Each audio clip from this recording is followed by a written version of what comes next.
boys in the hood are always hard. Come talking that trash and we'll pull your card. Knowing nothing in life but to be legit. Don't quote me, boy, I ain't said shit.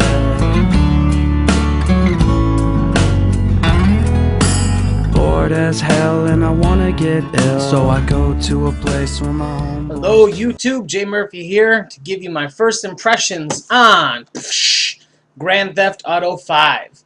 I've been playing this game for about 10 hours now, and I just wanted to give you my initial thoughts on it. This is not a full-on review, just what I think of it so far.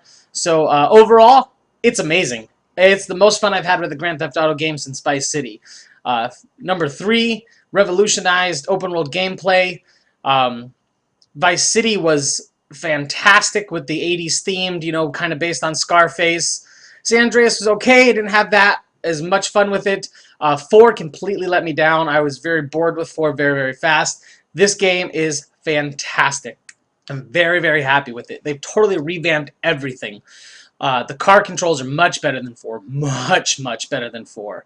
The fact that you can switch between characters, which if you've done any kind of research on the game, you already know. I've only unlocked 2 characters, but even just the 2, the way their stories intermingle, the way that they're always doing something when you switch over to them, is just fantastic. It's so refreshing in an open world gameplay. It doesn't get stale because there's 2 different storylines going on at the same time that sometimes intersect. You get to see these 2 people's lives, and eventually 3 people, I believe, unfold in front of you, and the way that it does that, the way that it tells the story for all of them is just, it's great. It's so refreshing to have in an open world game. Most of the time, sometimes, at least for me anyway, open world games gives you so much to do that you lose track of the story, and then you just end up getting bored with the game and it's over. This, I don't see that happening. I'm very happily completing all the side missions and the main story missions just to see and hear the dialogue, which brings me to another thing that I really like about the game, the writing. The writing is hilarious. The radio stations that play, like all the other Grand Theft Autos, have really good satire going on. They make fun of Facebook, iPhones, Android phones, MMA. There's so much satire in the game. For the radio, it's great.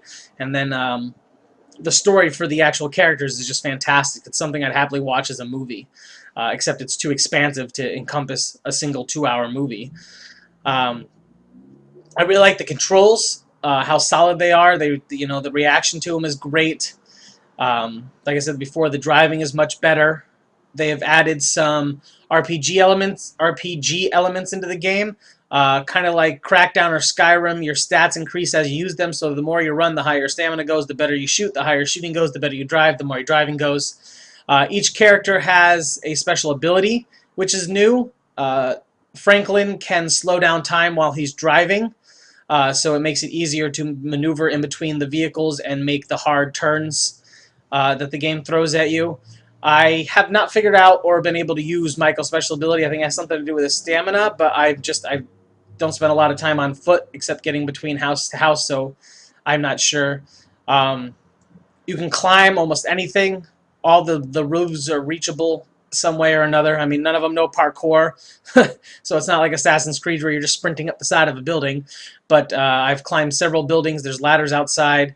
The cops are smarter than I remember them being in 4. They don't just give up because you get out of sight and it takes a while to get on your wanted meter. You do things like hide in parking garages or dark alleys or dump your car and get into a new car, stuff like that.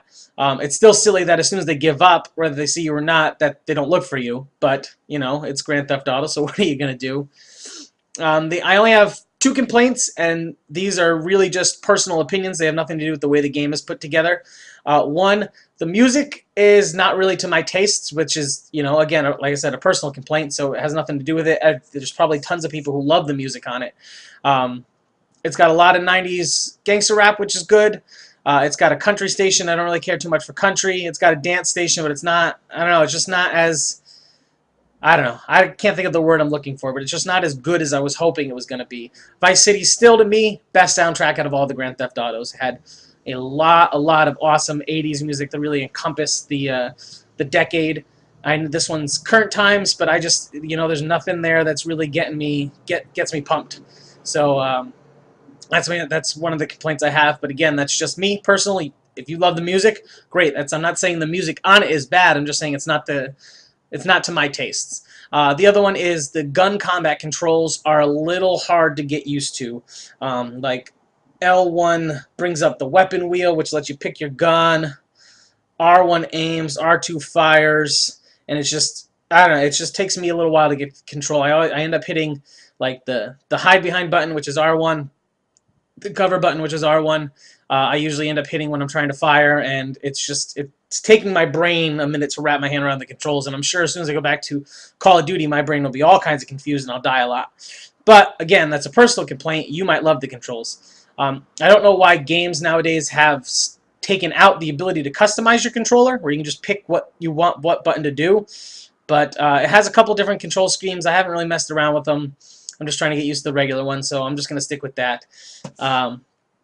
So yeah, those are my impressions of the game. It's very, very good. It is living up to the hype, in my opinion. Let me just go through what comes in. I got the very standard version. It comes with the game, of course. Comes with this card with the code to fly the atomic blimp. I'm not going to flip it over because I haven't used my code yet. And it comes with a map, which is actually a very large map of the world. Let me see if I can finish unfolding that. It's not even going to all fit in frame, I don't think. I can't really see. My face is behind the mask, or behind the map. But there you are. That is the map, and then I believe this is the hills up there. So it's very, very large. The graphics are fantastic. The scenery is beautiful. They've really put a lot of care into this game. And then the quick what passes for a manual nowadays, because there's all kinds of in-game tutorials. Don't really need one.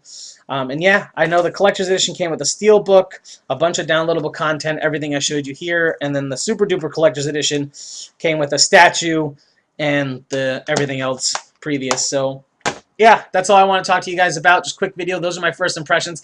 I'm going to go back to playing. It's fantastic. Please pick it up and enjoy it as much as I have. I'm sure there'll be a Game of the Year edition later, but this is not one that I would wait for. It's packed with so much content just from the get-go that you will have a hard time running out of things to do. You can watch movies, you can play tennis, you can play golf, you could drive around exploring this huge open world.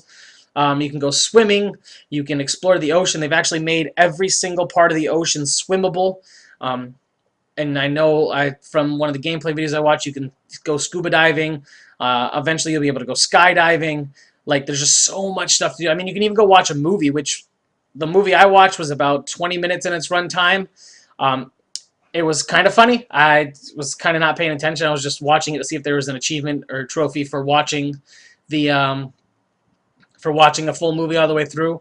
I didn't get one. Maybe you have to watch all the movies, because I know there's a couple different ones.